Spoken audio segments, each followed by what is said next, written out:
Aloha, good morning, good afternoon, or good evening. You can go to live in France, but you cannot become a Frenchman.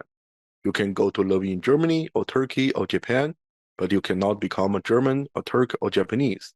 But anyone from any corner of the earth can come to live in America and become an American. Welcome back to A Nation of Immigrants, a bi-weekly interview program featuring the lives of immigrants, knowledge, diversity, and inclusion. Created by ThinkTech Hawaii and its Kingsfield Law Office. We invite renowned immigrants to discuss their life stories, immigration adventures, and their contributions to cultural diversity. Today's guest is Ms. Luosi Rose Chen, Chinese-American attorney based in New York City, entrepreneurial, and the host of Fireside Chats with Chinese-American attorneys.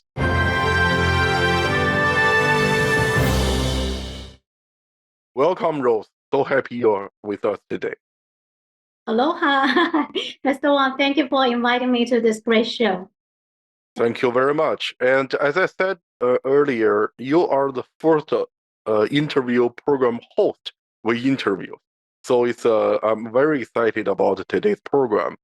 And I'm going to just read your short bio before we start the questioning. So you are a skilled and experienced real estate attorney licensed in New York State. You specialize in commercial and residential real property purchase and sale, commercial leasing, and construction loans throughout the New York metropolitan area with extensive knowledge of all types of real properties in New York City. You host Fireside Chats with Chinese American attorneys, a bi-weekly interview-based live show brought to you by Chinese American Lawyers Forum. And you are also entrepreneurial. During the COVID-19 pandemic, you founded a startup in New Jersey, manufacturing special-sized disposable face masks for toddlers, preschoolers, teenagers, and pregnant women. You started your legal career in immigration law more than a decade ago, mostly defending immigrants with criminal convictions in removal proceedings.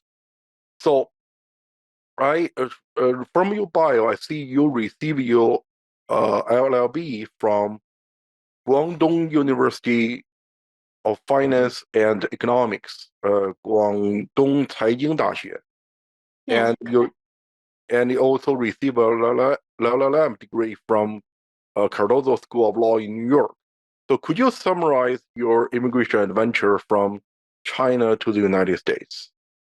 I would say my journey to the US is quite common as to other Chinese international students. I was born and raised in China, in Canton, Guangdong. That's how you say that in my bio intro. And I went to college in Guangdong, of course.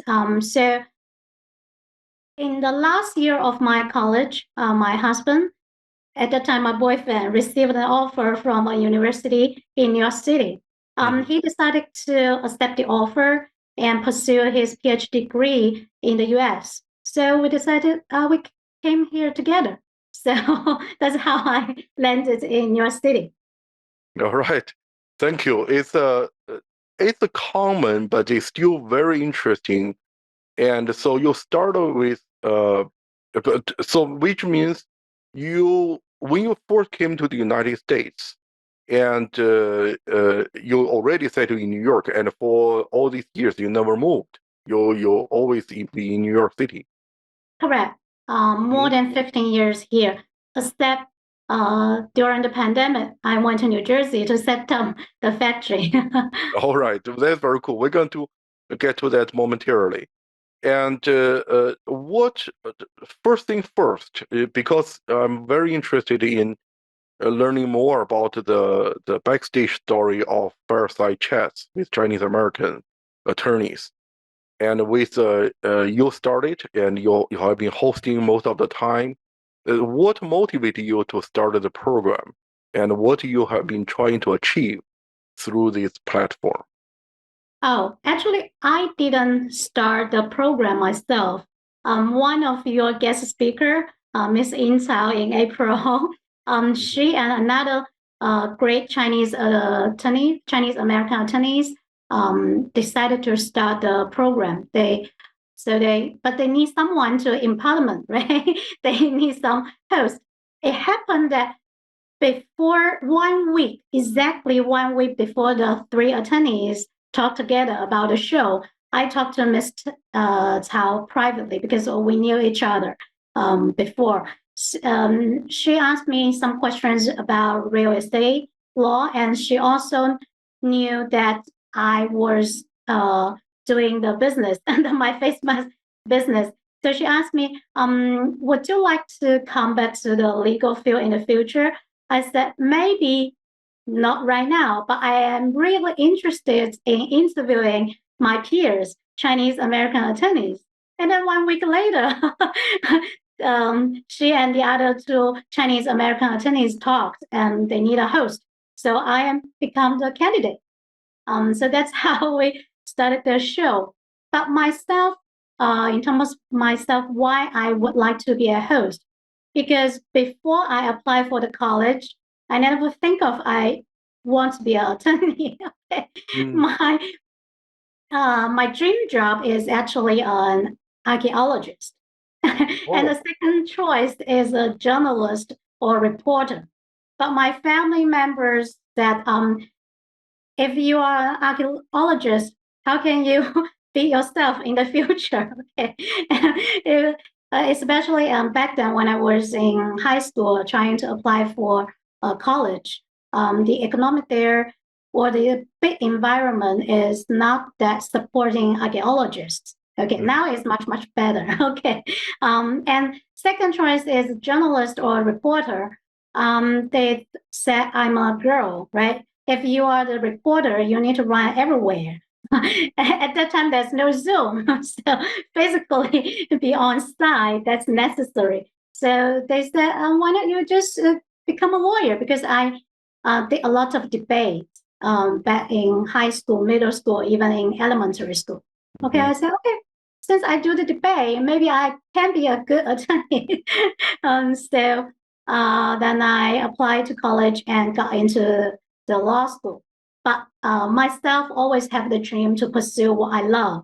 So I think during the pandemic, our life has been changed. So since I can start a business, I may be able to start what I was dreaming to do. So then I think my background was in law. I don't want to abandon it. So that's how it become I interview or I say or step. I always talk to myself. Actually, I'm more like a journalist or reporter other than a host. So I investigated my guest speakers' background or their news, and then I make a plan for interviewing them.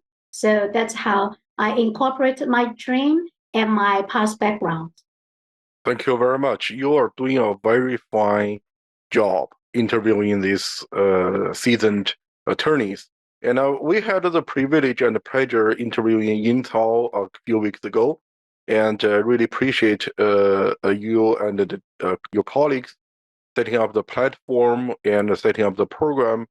And there's quite beneficial to the Chinese American attorneys. That's not many, we're just a few hundred of us. You mentioned your dream was to be an archaeologist, reporter, journalist, and now you are attorney, a host, and entrepreneurial. And just to remind me that one of my friend who is an artist, and he told me, and I have no definition. Nobody can define me because I'm too talented to be defined. I think that all the talented people are always hard to define and have a multiple identities. So you are one of them. And now we're going to move to your next identity, entrepreneurial. You founded a mask manufacturing startup during the COVID-19 pandemic. Can you tell us about what inspired you to do this business? Okay, before I answer this question, I have to say thank you for your kind words. I would say all my guest speakers, Chinese American attorneys, they are talents. Okay, back to the question. Why I started this face mask business? Because I have teenager kids, And I also have toddler kids. When the pandemic just started in 2020, the schools were shut down. So in your city, lockdown, right? They didn't go to school. And in September 2020, schools were open. But if you choose to go to school, you have to wear masks. And we could not find the proper size for a teenager. At that time, my son was 9 years old. My toddler was like almost 3 years old. There's no proper size of face mask. So I said, why not? I start making them by myself, right? To benefit my kids and then benefit my neighbors' kids, benefit my friends' kids, and then eventually benefit my community's kids and your city kids and the United States kids. So that's my ambition and how I got into this industry. Yeah, it's a very, very interesting story. And obviously, we all faced the same, a problem during the pandemic and finding the right masks to protect ourselves. And the name of your company is P and Pie. Where did this come from? Oh, first I need to correct you. Okay. So yeah, a lot of people pronounce as P, but actually it's a pie. So that's Pie. Okay. a All right. scientific Yeah. symbol of pie. Thank you very much for this great question. Actually, a lot of people ask it. They don't know why I need to name it. Actually, I didn't name it. My son named it. Oh, Okay. okay. I would say he's more like entrepreneur than me. He has the business sense. He said a brand has to be easy to be remembered, and people will like it. So in the United States, people like pie, pizza. So Oh, he okay. came out the second pie, PIE pie. And then he also said a brand name should be easy to say. If it rhymes, it's easier to remember. So that's how he educated me. All right. We So pie think and this pie. pie. Yeah, because the special sizes we are making were not available on the market. You have to use some engineer and technology to first to make the equipment, right? Because if you don't have the equipment, you cannot make the face mask. And how you make the equipment, it involves engineering. So that's kind of like science, so or technology. So then we use Pi to represent us. Our mission is to use the technology to protect people. Yeah. Fantastic. So you are a practicing attorney, and I assume that a practicing law is quite different from running a manufacturing facility business, and it's different from running a corporation. But how is your legal background help you to run this company, this LLC, limited liability company? And I guess your legal specialty is going to help you to navigate the regulatory landscape, didn't it? Thank you. It's also a very good question. I would say I just act as an in-house counsel to my company. Right. First, you need to form the LLC. Well, although I'm a real estate attorney, but I form a lot of LLC for my clients during my practice. So forming a company is not challenging to me, right? The real challenging is it goes through the regulatory process. I didn't have the background before, but I have so many networks, right? I know so many attorneys. If I don't know anything, I can just call my friends or ask attorney friends to give me referrals. So I just ask around people. And also, part of attorney's job is educating ourselves constantly, right? We have a CLE, continue legal education. So I can just pick some CLE courses and learn by myself. And as attorney, although I do real estate law, but I didn't give up research skills. So if I encounter something new, even I don't know which area of law I should get into or ask proper attorneys, I just did some research by myself. That's how useful to my how my legal background contribute to the business. Yeah. So true, so true. You worked in different areas of law, real estate, and immigration, and you also started your own business. And what advice would you give to other professionals, particularly the law school grads, who are interested in a non-traditional career path or more diverse career path? They not just working for a law firm and then go from there. But obviously, you have your multiple career paths simultaneously parallel. And what advice would you give to other people who are interested in this path? Oh, thank you for the kind words. I don't think I am a really good example because the face mask business is a completely new area to me. Mm. So it's kind of hard to me at the beginning. I faced a lot of challenges, but thank God I overcame them. So if I am qualified to give advice to young generations, I would say you start from something that have similarities with your legal practice. Just for example, I was attorney. Now I am interviewing attorneys. So although my role is the host, a reporter, a journalist, but I still in the field, right? My guest speakers are attorneys. So start from something you have similarities before, or you really have passion.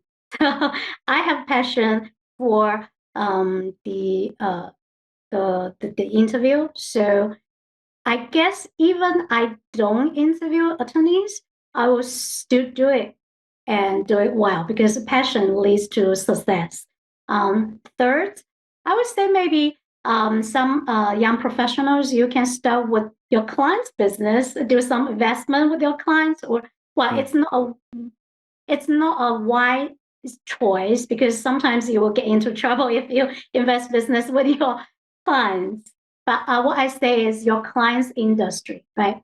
You learn from your clients. You invest in certain industries because when you talk to your clients, you may find something interesting or really promising, right? I know some securities law attorneys, they find out some areas that promising, then they invest in that industry. And also, you can be a passive investor. That means you don't need to get involved to do so much work by yourself. You just let people to run the business. You invest money or you invest your specialties, legal advice.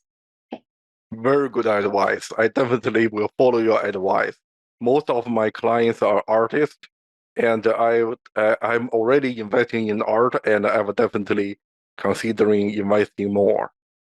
And I totally agree with you that all of your guests on the first chat with Chinese American attorneys are very talented, and all of them are extremely experienced. And we really appreciated their sharing their insights with the audience. And by hosting this show, like 2 years already, almost 2 years, you're hosting this show, and must provide you with some unique insights into the legal profession, and particularly the Chinese American law practice in the United States. Could you share with us some key experience or memorable moments from your time of being this host? Oh, there are a lot memorable time because every guest speaker is unique. So I would say some symbolic interview. I would say At the early stage of my interview, I interviewed Mr. Zhidong Wang. You might know him because he represents the Chinese visiting scholar at University of Illinois. You graduate from there, right? Oh yeah, UIUC, then my alma mater. Yeah. So, but what he represents is the victim from his family. It's a very sad story. Ying Zhang, the visiting Chinese scholar, the girl were murdered, right? The tragedy happens in 2017, and Mr. Wang represent the family to look for the justice and look for the bodies of the young girl for almost 2 years. And this is completely pro bono service. So, but anyhow, that's the background of Mr. Wang. But what I would say why I say it's memorial is because Mr. Wang opened to all my questions. I can ask any questions I want. I really appreciate that because sometimes I ask challenging questions. So I think the wisdom came through or came from those challenging questions. And I also appreciate he kind of lay out the tone of the program. He is being so sincere. And so later on, other guest speakers were very sincere. So once you open your heart, you can share a lot of insights, true stories, and very touching stories or very inspiring stories. And I actually enjoy the moment that I ask questions that not prepared either by him or by myself, asking spontaneously questions. I feel like I also have, I am enjoying the intellectual challenges. Okay. Yeah, thank you very much. I definitely will rewatch that episode. That's very impressive. I've been doing interview program for more than 2 years, and first with another program called Midway, and for the past a year and a half, doing a nation of immigrants.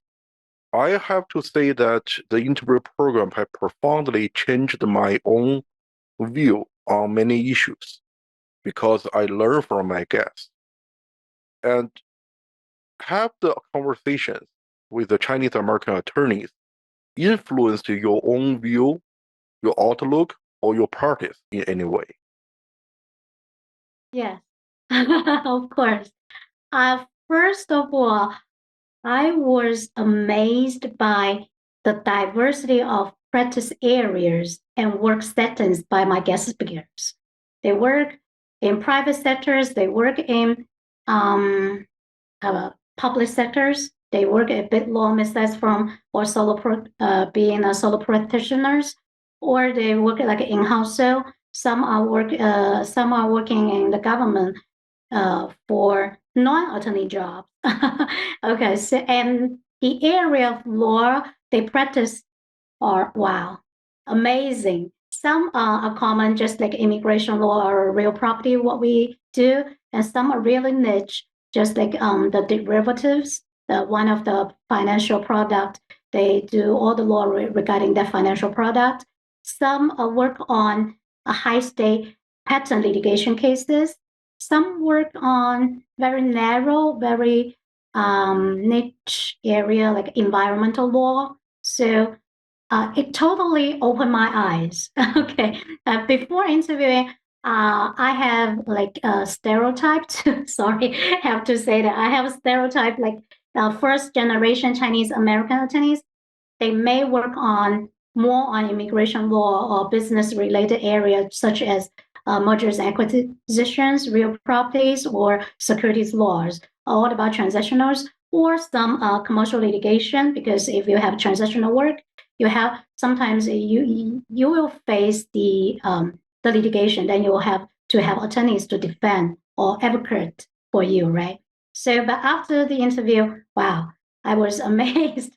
So, and the second thing is that I would say the younger generation of Chinese American attorneys, they are more sophisticated than my peers, or back then when I was at their age. They made informed decisions. For example, they watch our interview programs or maybe watch your interview programs to get the firsthand info or materials, and they consult lots of mentors, law school alums or practicing attorneys or even judges. They went to so many seminars or they watch so many shows.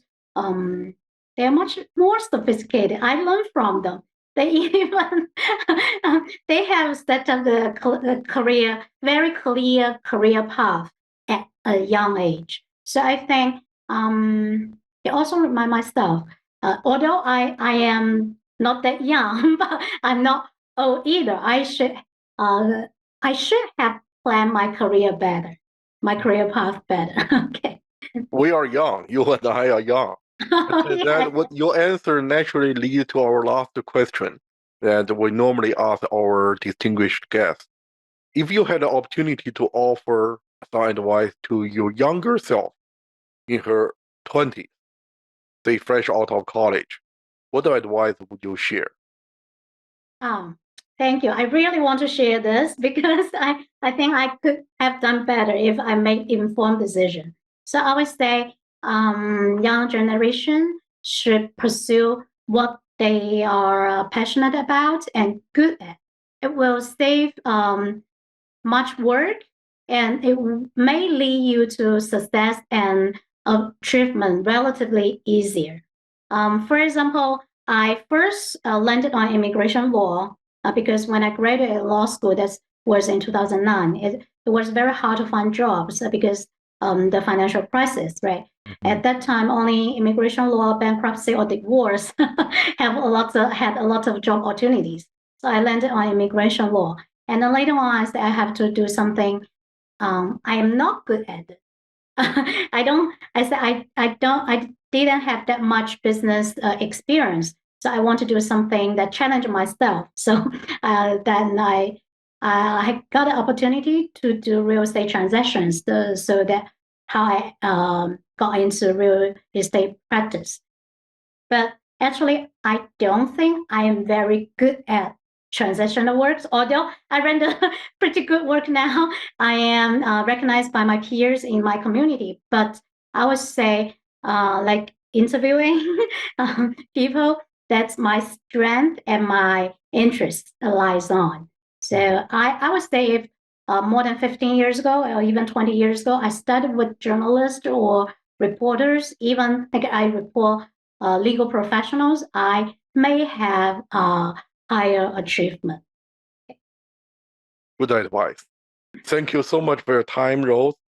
And it's our privilege and pleasure to have you on the show. As I said, you're the first talk show host we interviewed. What a coincidence. Well, and thank you so much for your good work with the fireside chats with Chinese American attorneys. I look forward to continue to watching your show, and I wish you the best with your Pie and Pie mask company. And do good work. Continue to do your good work, and be well, and keep in touch. Thank you so much. Thank you so much, and best of luck to you. And thank you for inviting me to this great show too. Thank you. Thank you. Aloha. See you next time. Bye.